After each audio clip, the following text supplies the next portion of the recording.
Ladies and gentlemen, it's very interesting what's taking place with AOC, Democrats, people on the left.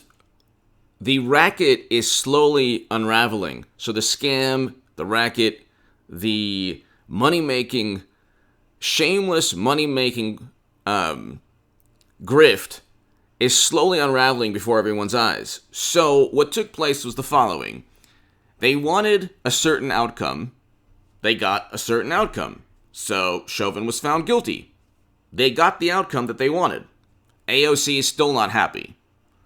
Now you have to understand why AOC, you have a whole lot of people with the mentality that, well, this is not justice. Why? And then you could fill in the blank. The reason is because they have to foment and keep up the emotion, keep up the negativity, keep up the heightened, extreme sense that law enforcement is after people of color. This is not true. Now, of course, you have an issue with police brutality and people of color or African American and black citizens that need to be addressed. Democrats are the ones who should have addressed this in 2014 with Eric Garner. He lost his life, and we should have learned the lessons with Eric Garner in 2014. Who was president in 2014? President Obama. Where did it happen? New York City. New York. So Democrats get away with, they did nothing on a federal level. They're not talking about anything on a federal level right now, or at least they're not pushing it in the forefront to prevent certain types of restraints or holds or chokeholds. They're not talking about that. Why? Because they have to keep the emotions at a heightened. They can't simply say that the system worked when, like, for example, if Trump says the system doesn't work, oh my God, our beloved democracy, how dare you? If the system works according to them, they get the guilty verdict. It's not enough. It's not enough because they don't run on policies. They have to, part of the grift and racket and scam is that they cannot focus on the policies that they implement because the policies they implement are not what they promised to their voters. So they called Trump an illegitimate president for 4 years. They set up and framed him with a dossier that Clinton purchased. So nothing was worse than Clinton purchasing with the DNC a dossier full of nonsense, full of hearsay and gossip, trying to paint Trump as an illegitimate president being controlled by another foreign power.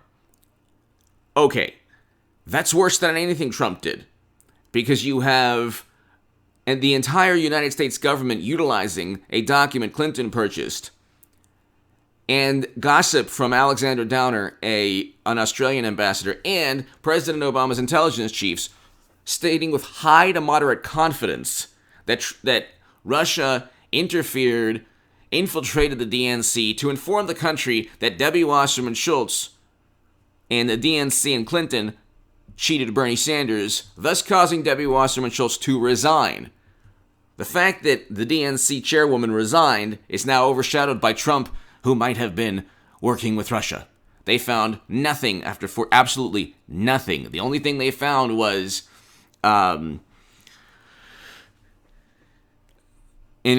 entrapped people basic entrapment. People who pleaded guilty pled guilty to allegedly lying to an FBI agent about something they never did.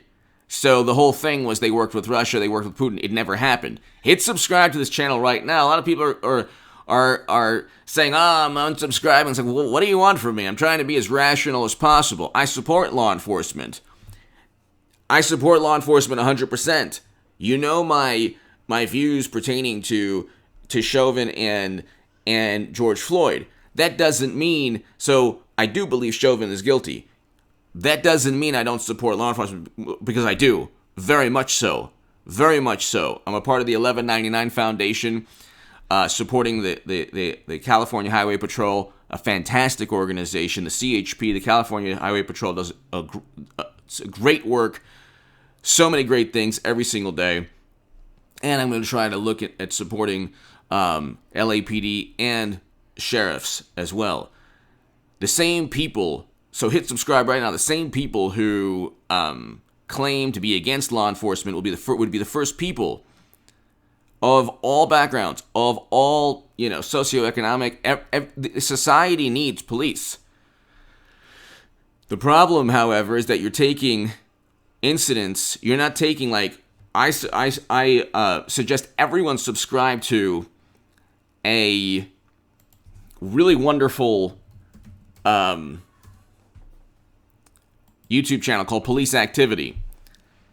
Below, there is a video of a policeman saving a baby's life. And it is a family, people of color, calling the policeman, or calling the police and the paramedics. The police arrived, and he saved the baby's life. And it was a black woman and her baby, and it was just the most beautiful thing in the world. The policeman saved the little baby's life, saved her life. And it was a little baby girl, and the policeman saved her life, and it was fantastic, and it was so heartwarming. And this is what law enforcement does every day. There are horrible things that take place, yes.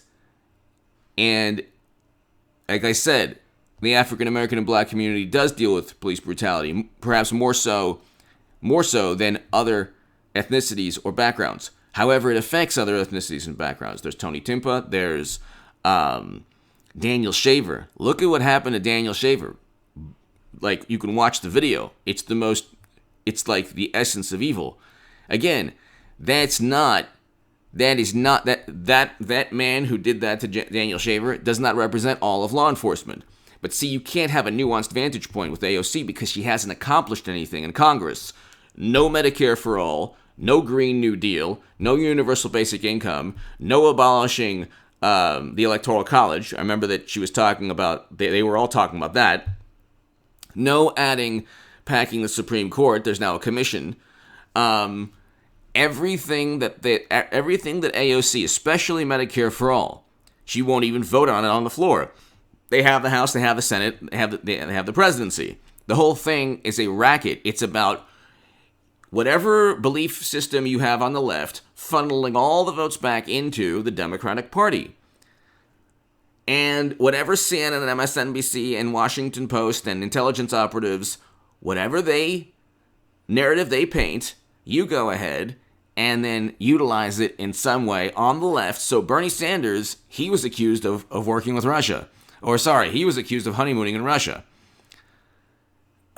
Same thing. Whatever they did to Trump, they tried out on Bernie Sanders, and they cheated him, and he said nothing, and then started utilizing it against Trump. Same thing with AOC. She was elected to pass Medicare for all. And then she wrote a Green New Deal legislation. The planet is supposed to end, and so Democrats push civilian climate corps with support for Biden. That's not going to save the planet. A civilian climate corps isn't going to save the planet. But see, it's all public relations. And now it's about supremacy, the climate crisis. They have to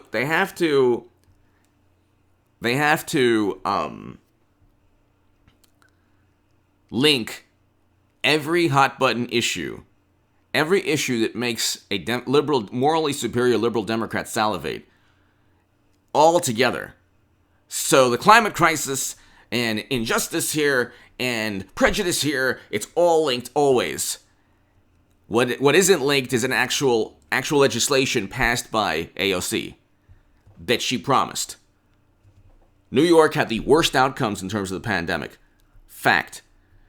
New York also has one of the worst economies because of the draconian responses. Nobody from AOC to de Blasio. Now you have Andrew Cuomo, but they say if you're accused, you must resign. He's been accused, 8-10 times by women he's worked with. And he sent infected people into elderly care facilities. 15,000 lives lost because of that. According to one report, even Democrats are saying what he did was an atrocity. And you'll never get AOC condemning and moralizing and preaching and judging.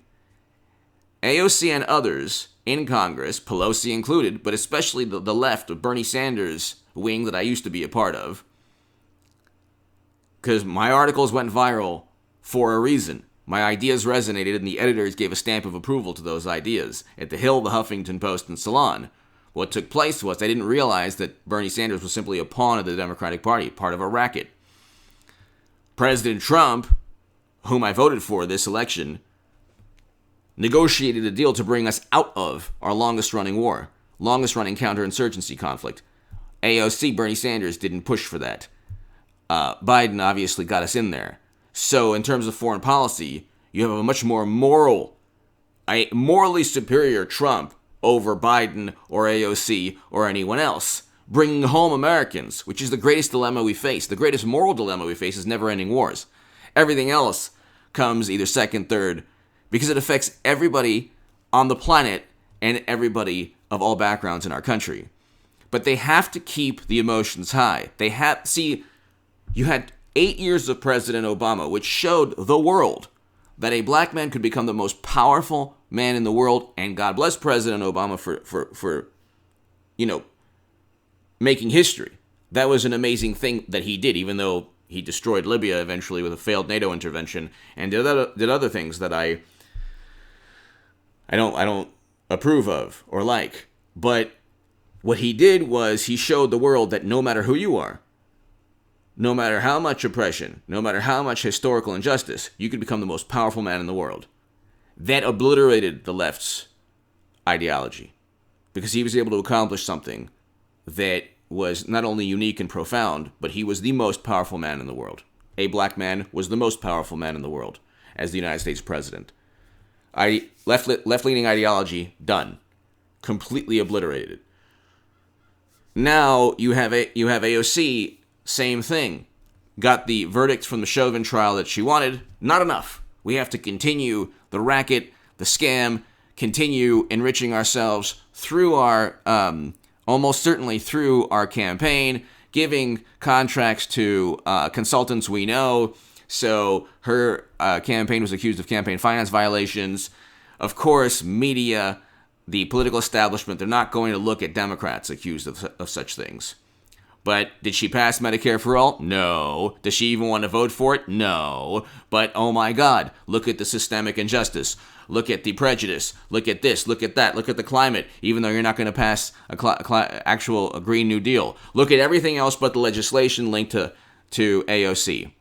And focus on broad, ambiguous political theories, because the theories will always fuel anger and emotion and heated and moral condemnation. AOC is the televangelist of the internet age. One of the televangelists. The Democrats, they run on moral superiority. If they can't feel morally superior, while at the same time doing nothing to actually become morally superior, their whole racket ends. Give me your thoughts below. Hit subscribe right now. Thank you.